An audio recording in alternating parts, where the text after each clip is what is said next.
Sebentar. Moderator, tolong dijawab.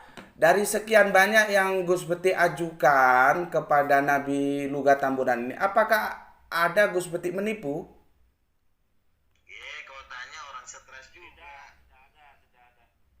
Tidak ada. Semuanya ada datanya dan ada yang disampaikan dan ada yang disampaikan. Iya kan saya bilang segala sesuatu tentang Yesus itu kita harus tanya kepada Petrus, tanya kepada Yohanes yang disebut soko guru. Yang disebut di hadapan murid itu soko guru adalah Yohanes dan Petrus. Kenapa Anda tidak berani menanyakan kepada mereka ini, tetapi Anda selalu mengutik-utik keempat Injil ini, sementara keempat Injil ini bukan pengajaran murid, ini adalah tulisan tentang Yesus. Beda. Orang lagi ngajar tentang Yesus dan menulis tentang Yesus itu beda, Bang. Berarti Kalau menulis tentang Yesus itu dia nggak ngajar sama sekali, dia menulis apa yang dia lihat. berarti Lukas 11:30 ini salah ya? Bukan. Lukas 11:30 ini salah berarti. Apanya? Iya. Lukas 11 ayat 30 itu tidak salah. Lah kalau tidak salah kenapa kamu tolak? Gitu loh. Minta firman begini loh, Pak. Yesus itu sudah menetapkan 12 rasul itu menjadi duduk di atas tahta di surga. Itu nggak bisa digoncangkan lagi. Iya, saya kan tidak menggoncangkan itu. Aku menetapkan kamu untuk sebentar dulu.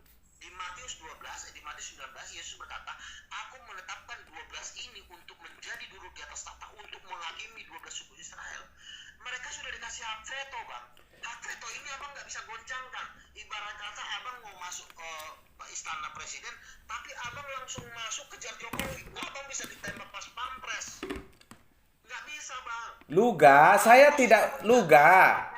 Luga, tolong dengar dulu layarmu ini. Awak tidak bilang untuk menggoncangkan. Tidak ada maksud awak menggoncangkan. Tidak ada. Saya hanya bertanya, kalau kamu katakan bahwa Petrus itu punya otoritas dalam pengajaran, awak pun sedang tidak berbicara pengajaran.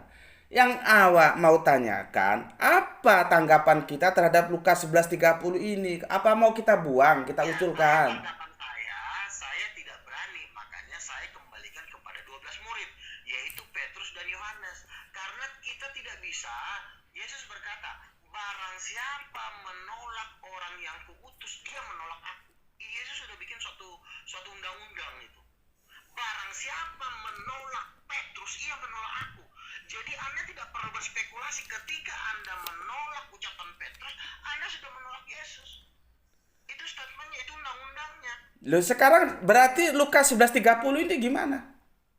Makanya kita kembalikan lagi kepada Petrus, apakah Yesus mati di kayu salib, dan Petrus sudah menjelas, bukan cuma Petrus, ada Yohanes. Iya, tapi di sini kan Yang disebut dengan soko guru. yang ngomong Yesus langsung. Kalau Yesus mengatakan apa yang dia alami dengan mengambil prototipe Yunus, gitu loh.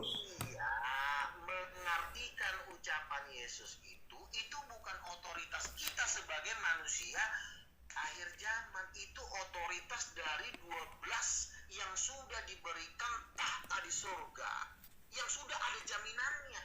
Mereka lah yang punya otoritas untuk menafsirkan setiap ucapan Yesus. Kita nggak bisa main selonong gue, takutnya kita dipotong di tempat. Tapi Gus Beti kan tidak menafsirkan. Gus Beti kan tunduk terhadap terjemahan LAI. Harus kembalikan lagi kepada kerajaan. Ini otoritas kerajaan. Apa itu kerajaan? 12 rasul itu kerajaan. Karena kalau Gus Beti nggak mau dengar Petrus, jatuhnya Gus Beti nggak mengakui kerajaan Yesus. Jatuhnya Yesus kayak orang jalanan jatuhnya. Enggak. Yesus itu terhormat. Yesus itu terhormat. Nggak bisa, Bang. Nggak bisa. Enggak, begini loh Luga. Ditetapkan menjadi rasul. Nggak bisa. Nggak bisa, itu dipecat lagi. Orang udah ditetapkan menjadi 12. Iya, gue kan nggak mecat Petrus. Gini loh Luga, gue itu tidak. Tanyalah kepada Petrus. Luga. Dan tanya kepada Petrus, karena undang-undang kerajaan, barang siapa tidak melalui birokrasi, itu hukumannya dipotong, dipancung di tempat. Main selonong-selonong gue ketemu raja, main nafsirkan ucapan raja. Ucapan raja itu ada penafsir-penafsirnya, ada perwakilannya, yaitu 12 rasul. Itulah gunanya kerajaan. 12 rasul itu harus mensortir semuanya tafsiran-tafsiran liar dari Lucifer dan Beelzebul. Nggak bisa main asal-asalan begitu. Ya kalau begitu ya nggak usah diriin kerajaan. Berarti LAI nulis 11:30 ini asal-asalan. Luga. Berarti LAI nulis 11.30 ini asal-asalan ya? Bukan asal-asalan kan saya Loh, bilang terus gimana? Coba. di Matius dikatakan Yesus tinggal di rahim bumi. Iya. Saya bacakan di Matius Yesus tinggal di rahim bumi. Abang ambil ayat-ayat yang kira-kira ambigu.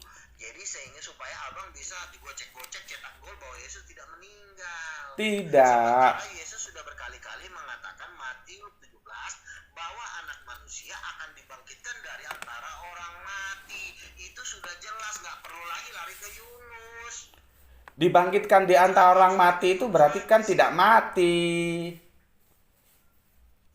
Kan dibangkitkan di antara orang mati. Dari antara orang mati. Aduh. Alah, kan di antara orang mati toh. Bukan mati itu, Luga. Dari antara orang mati. Lu ngartinya ngasal lagi. Kan saya bilang 12 rasul itu sudah mengatakan Yesus itu mencurahkan darahnya menjadi korban. Yang namanya korban itu harus mati, Bang. Dia itu kan mencurahkan darahnya untuk penebusan dosa. Itu harus mati. Mana ada korban yang tidak mati? Iya, saya tahu, Luga. Luga. Jadi sekarang kalau premismu seperti itu, Luga, mau dikemanakan Lukas 11.30 ini gitu loh. Saya sih nggak keberatan dengan premismu. Yesus mati, oke. Yesus sebentar dulu, gantian dulu Luga, biar yang nonton juga tahu ini. Gini Luga, kalau kamu bilang Yesus mati juga aku nggak ada masalah. Cuman kalau Yesus mati, masa sih Yesus berbohong? Mau dikemanakan Lukas 11.30 ini? Mau dikemanakan Yunus 1 ayat 2 tadi itu? Gitu loh, masalahnya kan di sana. Manakan. Arti dari Lukas 10 itu bukan seperti itu kan saya bilang. Artinya itu kan saya bilang penipu setan, si penyesat nomor 1 di dunia itu bermain di penafsiran. Oke, sekarang saya tanya lagi. 10 itu kita kembalikan ke Oke. 12 murid Yesus. Oke. Kita jangan mau gila. Oke. Sekarang kita tanya moderator. Kita tanya moderator. Moderator, adakah Gus Betik menipu? Tanya moderator. Kamu jangan tanya moderator, yang hakim itu Tuhan, yang menjadi hakim itu adalah 12 murid. Kok jadi tanya si Billy sih? Enggak dong. Billy itu Tadi guru kan gitar, bukan hakim.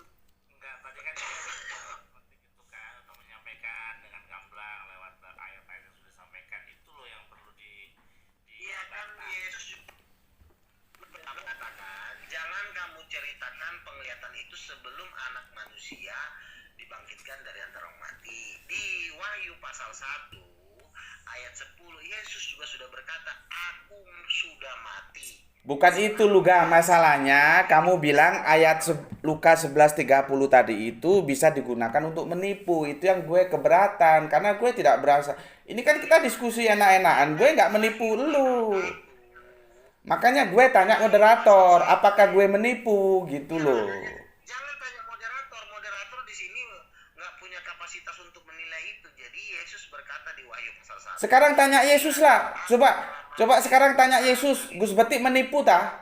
Gus Betik menipu tidak? Tanya Yesus sekarang. Ah, Udahlah, kasihan udah nggak kuat nih, kayaknya betik nih nggak kuat nih. Pembohong aja kerjaan. ya.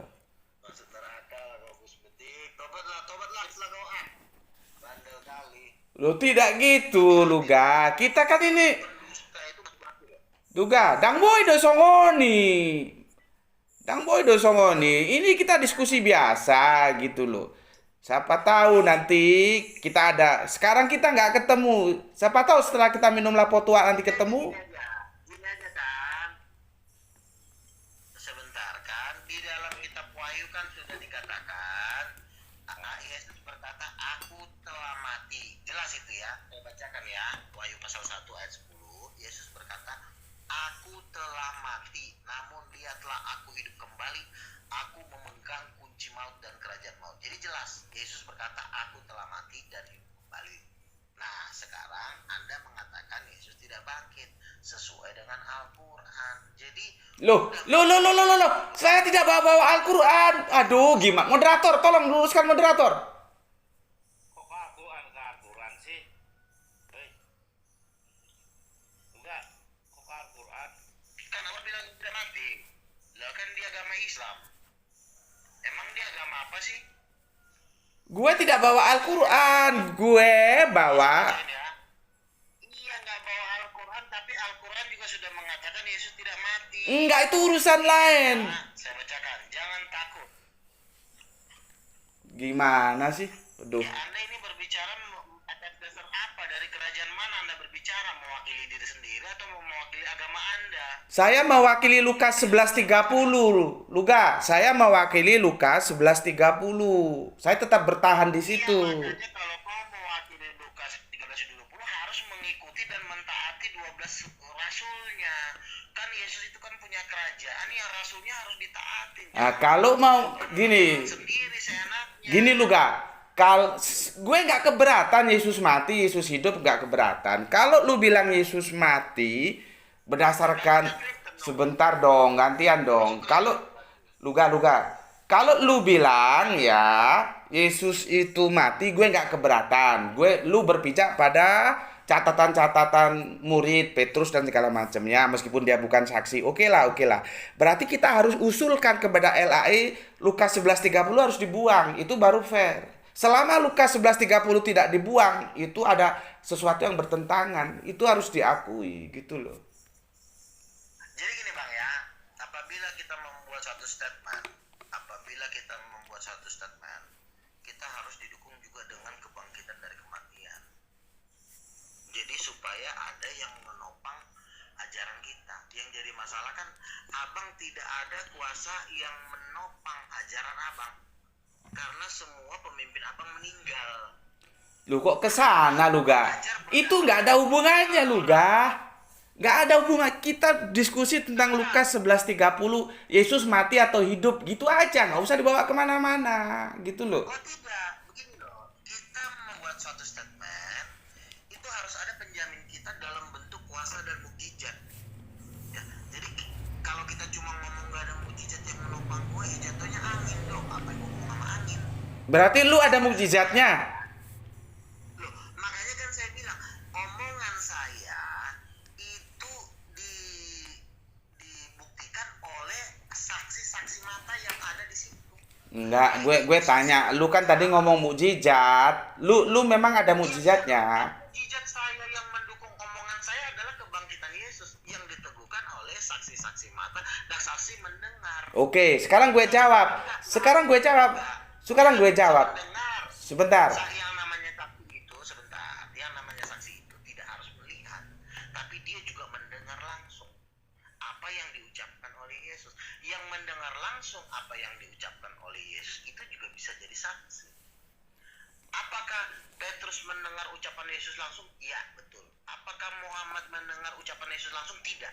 Karena Muhammad belum lahir. Apa hubungannya ke sana, Luga? Waduh, parah ini.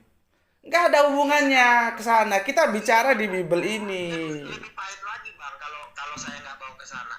Abang nggak ada di tempat kejadian, abang nggak usah ngomong lagi mulai besok. Ya sama, kamu juga kan nggak di tempat kejadian. Kenapa kamu ngomong? Iya, makanya saya kan berbicara berdasarkan saksi mata. Saya kan cuma membacakan ucapan saksi mata. Sama, saya juga hanya membacakan Lukas 11:30 sama Yunus 1 ayat 2. Apa bedanya? Anda di situ bukan mengikuti ucapan saksi mata. Anda cuma baca-baca nafsirin sendiri. Loh, gue kagak nafsirin Luga.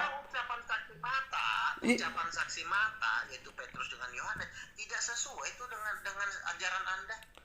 Loh, kok ajaran saya? Ini kita tidak ngomong ajaran, kita menguji Yesus itu mati atau hidup dengan ayat Lukas 11:30. Gini loh Luga ya. Gini Luga, dengar dulu Luga. Gini loh Luga. Bukan keputusan Anda. Gini Luga, Anda ya. tidak bisa mengambil keputusan karena Anda tidak ada di tempat kejadian. Lu juga kan nggak ada di tempat kejadian. Iya, tapi kan Anda mengikuti arahan saksi mata. Anda mengikuti arahan Muhammad yang tidak lahir di situ. Waduh. Moderator, ada gue yang ngomong bawa-bawa Nabi Muhammad. Biar moderator yang jawab lah. Kan nggak ada. Right, langsung Iya, maka justru lebih pahit lagi kalau nggak bawa Muhammad, Anda membawa diri sendiri, Anda tidak lahir di situ, Anda diam. Tidak, saya membawa Lukas 11:30, Luga. Luga, saya membawa Lukas 11:30. Ada satu pencurian nih. Sebentar, misalnya ada kasus pencurian. Lalu yang ditanya polisi siapa? Yang ditanya saksi mata siapa? Yang ditanya tiba-tiba Anda ngomong, Anda ngelihat gak? Enggak Pak, saya melurus, enggak, dibuang, dilempar Anda nanti pakai gelas di kantor polisi. Yang dicari itu saksi mata dan saksi yang mendengar. Ya Luga saksi mata nggak? Luga saksi mata nggak? Maka saya cuma menampilkan ucapan-ucapan saksi mata, bukan ucapan-ucapan saya. Sama Luga. Saya juga menyampaikan apa yang diucapkan Lukas tentang Yesus. Gitu loh. Sama, kan kita sama. Menyampaikan apa yang diucapkan Lukas itu bukan kapasitas Anda. Mengajarkan apa yang ditulis di Lukas itu bukan kapasitas Anda, tetapi kapasitas 12 murid. Anda tidak dilantik untuk membacakan ataupun mengajarkan itu. Karena Anda hanya manusia berdosa dan Anda tidak dipilih untuk Kalau kau dilantik, Luga, sebentar. Kalau kau dilantik kah? saya mengikuti. Sebentar, saya memang dilantik juga, saya jadi rasul Tuhan. Makanya saya ada Roh Kudus. Kau nggak ada Roh Kudus. Oh, Makanya saya ada Roh Kudus kok nggak bisa. Kamu tolong aja. boleh membacakan pun Anda tidak boleh sebenarnya. Ngebacain pun Anda nggak boleh, apalagi Anda tidak punya Roh Kudus. Nggak boleh, ngebacain pun nggak bisa. Diam aja muncul. Nggak bisa. Suruh baca, enak banget main baca-baca. Emang lu siapa ngebaca-baca? Lah kalau Injil nggak untuk dibaca, untuk apa dicetak juga, Luga? Itu dicetak dan diterjemahkan berbagai bahasa itu untuk dibaca. Ada undang-undangnya, ada ketentuan-ketentuannya, nggak main asal hajar sana libas sini, itu ada aturan mainnya. Semua ucapan Yesus itu harus dikembalikan kepada 12, baru 12 inilah yang mengajarkan kepada kita. Nah, Anda kan cuma membaca, main pelintir sana pelintir sini seenaknya tanpa minta konfirmasi dari 12 murid, nggak bisa, itu namanya ilegal. Moderator, adakah saya memelintir ayat, moderator? Nah, kayaknya nih. Mil, kasihan ini abang ini udah saya lihat udah kalau nafasnya kalau di udah persen. Gimana? Kita sudahi, Luga? Assalamualaikum. Waalaikumsalam. Monggo Mas, monggo. Statement aja Bang ya, closing statement. Ya, closing statement. Jadi gini, semua ucapan yang ada di keempat Injil itu ada penafsirnya, yaitu 12 murid Yesus. Jadi tanpa ada izin dari 12 murid Yesus, itu sudah undang-undangnya dibunuh. Itulah hukum kerajaan. Makanya kalau kita masuk ke dalam kerajaan itu kan ada birokrasinya, harus ada pendaftaran dulu apa dan tujuan apa Anda mau masuk ke dalam kerajaan. Demikian juga ingin apa lagi yang Anda kutip adalah ucapan King of Kings, Lord of Lords, Tuhan di atas segala Tuhan, Raja di atas segala Raja. Itu nggak bisa main asal-asal camat, comot, jangan, nggak bisa. Tanpa izin dari 12 rasul, tanpa izin mereka, dan juga harus di dalam nama Yesus, itu nggak bisa. Oh, tapi kan saya mau mencomot, ya comot untuk diri Anda, jangan untuk Anda ajarkan. Ajarkan nenek moyang Anda, tapi jangan ajarkan untuk di tempat umum. Kalau mau mengutip ucapan Yesus, harus ngikutin prosedur, yaitu 12 murid Yesus yang sudah duduk di atas tahta. Tanpa mereka nggak boleh, titik. Itu undang-undangnya, selesai. Kalau masih melanggar dipancung di tempat, nggak bisa. Ini hukum kerajaan, nggak bisa main-main. Saya rasa itu. Selamat malam. Semangat, Gus Betty. Horas. Aku boleh closing statement, boleh nggak? Gus Betty. Ya. Gus Betty. Gimana nanti sebentar dulu ya. Gimana kan saya kemarin kan sudah saya tawarkan untuk datang ke Jakarta kita bikin dialog. Gimana? Dang dong epeng doang, dang dong epeng lah. Kemarin sih Dang dong epeng, ibu tuh dang dong epeng. ngomong-ngomong santai aja. Nah, gampang itu. Siap ya. Jangan dong efek doang.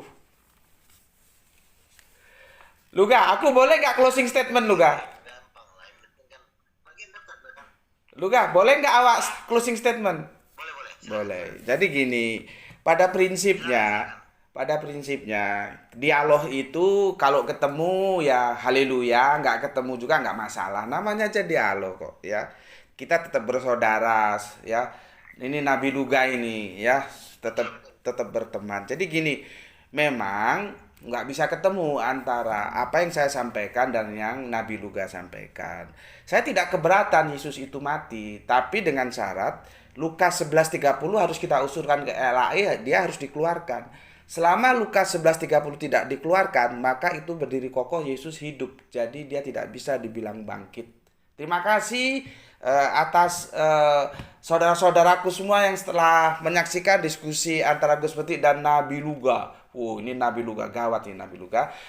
Silahkan penonton punya otoritas penuh untuk menilai dan silakan mau ikut yang mana, tidak ada paksaan. Terima kasih. Horas lai, mulai godang tamu nasude.